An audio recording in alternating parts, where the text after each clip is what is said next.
ఓం మహాగణాధిపతయే నమ. ఓం గురుభ్యో నమ. ఓం శ్రీమాత్రే నమ.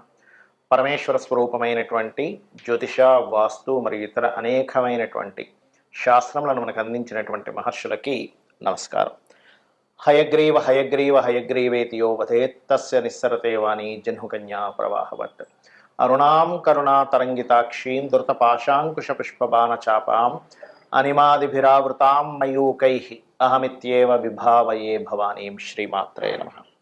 ప్రేక్షకులకి ఆ లలితాంబిక అమ్మవారి యొక్క అనుగ్రహం పరిపూర్ణంగా కలగాలని మనస్ఫూర్తిగా కోరుకుంటూ మనం ఈరోజు చెప్పుకోబోయేటువంటి అంశము ఏమిటి అంటే, చాలామంది నన్ను అడుగుతున్న విషయం ఏంటంటే, ఒక 7వ తేదీ జరిగినటువంటి సంఘటన ఏదైతే రంగరాజన్ గారి మీద చిలుకూరు బాలాజీ టెంపుల్లో ఉండేటువంటి ప్రధాన అర్చకుడు ఎవరైతే ఉన్నారో ఆయన మీద జరిగిన దాడి విషయంలో మనం గతంలో ఒక 15-20 రోజులు, ఒక నెల రోజుల ముందే ప్రెడిక్ట్ చేయడం జరిగింది. అమ్మవారి అనుగ్రహం వల్ల మనకు గొప్పతనం ఏం లేదు, మహర్షులు మనకి ఇచ్చినటువంటి ముండైన ఆస్ట్రాలజీలో ఉండేటువంటి కొన్ని తీసుకొని.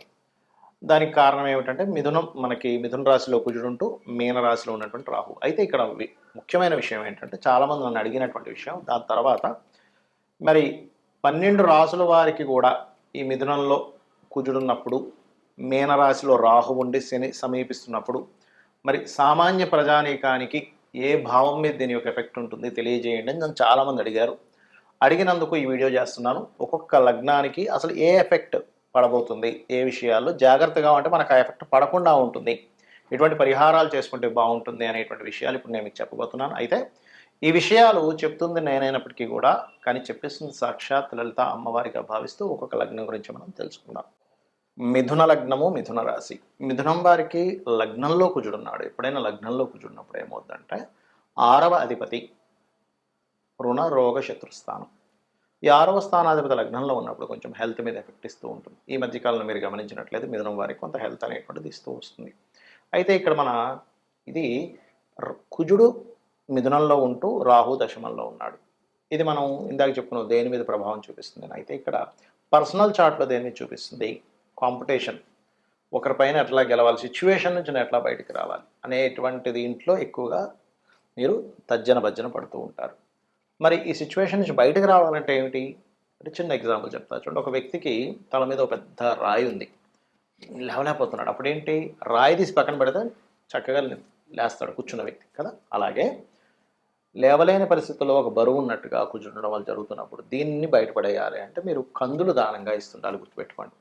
అలాగే ఇక్కడ విదేశాలకు వెళ్ళి ఉద్యోగం చేయడానికి మాత్రం దశమంలో ఉండే రాహు మీకు తోడ్పడతాడు, అందులో ఎటువంటి సందేహం లేదు.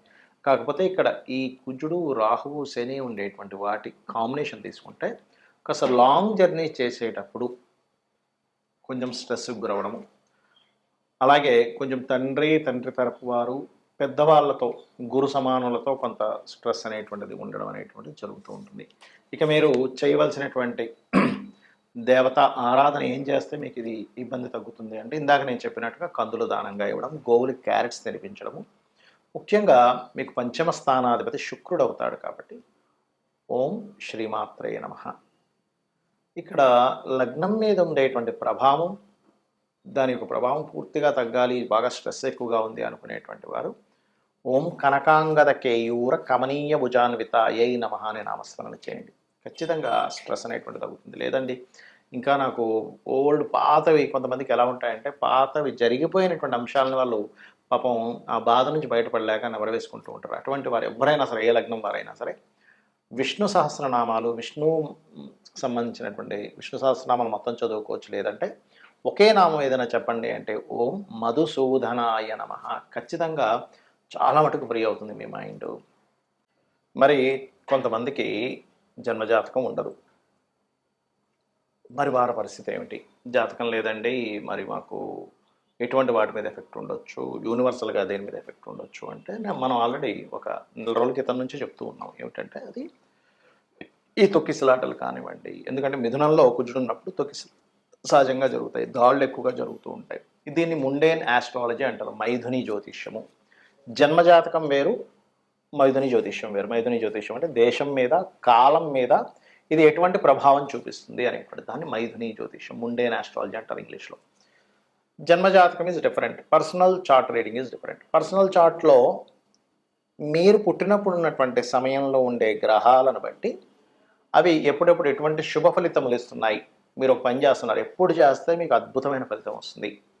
అది వివాహం కానివ్వండి, సంతానం కానివ్వండి, ఆర్ సంథింగ్ బిజినెస్ పెడుతున్నారు కానివ్వండి, లేకపోతే ఒక మంచి పని ప్రారంభిస్తున్నారు, ఒక బిజినెస్ కానివ్వండి, అది ఏ టైంలో ప్రారంభించాలి ఏమిటనేటువంటిది మీ పర్సనల్ చార్ట్ చెప్తే కాలం అనుకూలిస్తుందా లేదా అని చెప్పేది ముండేన్ ఆస్ట్రాలజీ. అయితే ఇక్కడ జన్మజాతకం లేదు, ఇప్పుడు నేనేం చేయాలంటే సింపుల్గా నేను చెప్పేది ఒకటే. ఎప్పుడైనా కానీ ఈ రాహు ప్రభావము కుజ ప్రభావాలు ఎక్కువగా ఉన్నప్పుడు మీకు దీని యొక్క చెడు ప్రభావం పడకుండా ఉండాలంటే, ఎందుకంటే మనం ఎంత కరెక్ట్గా ఉన్నా సరే కాలం అనుకూలించకపోతే చేసిన ప్రయత్నం అంతా వృధా అవుతుంది. కాబట్టి కాలం అనుకూలించడానికి మీ అందరికీ చెప్పేది ఒకటి, చండీ చేసుకోండి. చండీ పారాయణం వినడం కానీ చదవడం కానీ. ఏమండి చండీ చేయించుకోవాలంటే ఒక 40-50 వేలు అవ్వాలి, రావాలి కదండి మనకి, అన్ని డబ్బులు అంటే నా దగ్గర లేవంటే ఏమి టెన్షన్ పడకండి. చక్కగా కూర్చొని చండీ వింటూ అమ్మవారి హోమం చేస్తున్నట్టుగా మానసికంగా చేయండి. మీరు దగ్గర డబ్బులు లేకపోతే ఎక్కడా కూడా ఏ దేవుడు కానీ ఏ శాస్త్రంలో కానీ నీకు డబ్బు లేకపోయినా నువ్వు అప్పు చేసి చేయాల్సిందే అనేటువంటిది ఎక్కడా లేదు. ఏమంటే నాకు అది వినడము అదంతా నాకు కొంచెం ఇబ్బంది అని అనుకున్నారు ఉదాహరణకి, సరైన ఫోన్ లేదు అనుకోండి ఉదాహరణకి, మీరు ఓం ధుమ్ దుర్గాయ నమః, ఓం స్కందాయ నమః ఈ నామం చేసుకోండి చాలు, ఇంకేం అక్కర్లేదు. ఎందుకంటే ఈ కలియుగంలో నామస్మరణ మనస్ఫూర్తిగా కనుక మనం నామస్మరణ చేయగలిగితే మనల్ని అమ్మవారు రక్షిస్తుంది. ఇది బలంగా మీరు నమ్మాలి. ఎందుకంటే అమ్మ, ఈ ప్రకృతి అంతా ఎవరు అంటే అమ్మవారు. అమ్మవారి స్వరూపంగా ప్రకృతి ఉంది. మీరు అమ్మవారిని కనుక తలుచుకున్నట్లయితే ఖచ్చితంగా 100% రక్షింపజేస్తుంది. మరి ఈ ప్రభావం వల్ల ఇంకా ఎలాంటివి జరగనుంటాయి ఫ్యూచర్లో అంటే ఒకటే చెప్తాను నేను మీకు.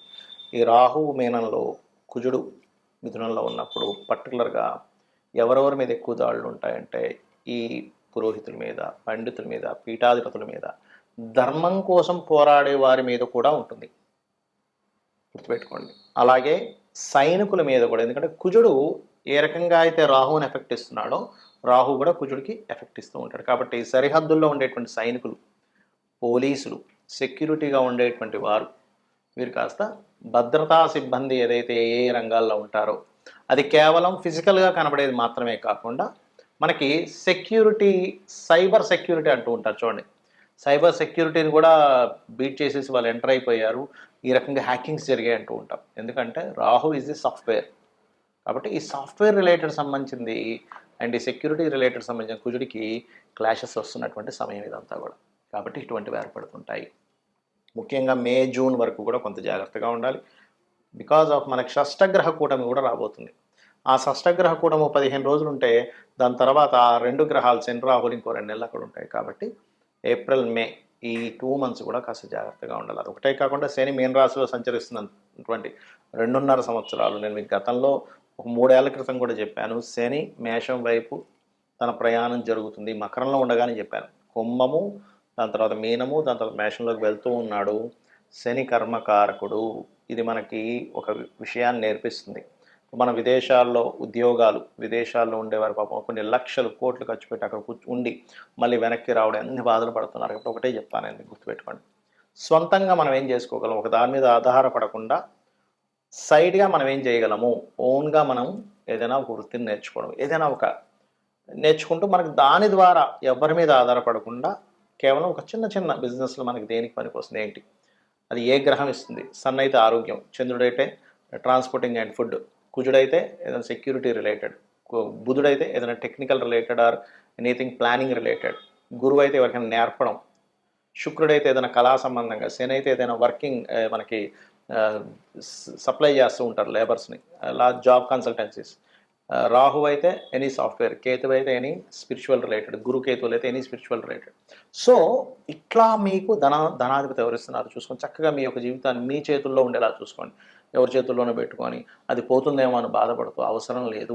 కాబట్టి మీరు జాబ్ చేస్తూ దీన్ని డెవలప్ చేసుకోండి. శని మేషంలోకి వెళ్తాడు నెక్స్ట్ ఇంకో 2.5 సంవత్సరాల తర్వాత. So be careful. అమ్మవారి అనుగ్రహం మీ అందరికీ పరిపూర్ణంగా ఉండాలని మనస్ఫూర్తిగా మరోసారి కోరుకుంటూ శ్రీమాత్రే నమః.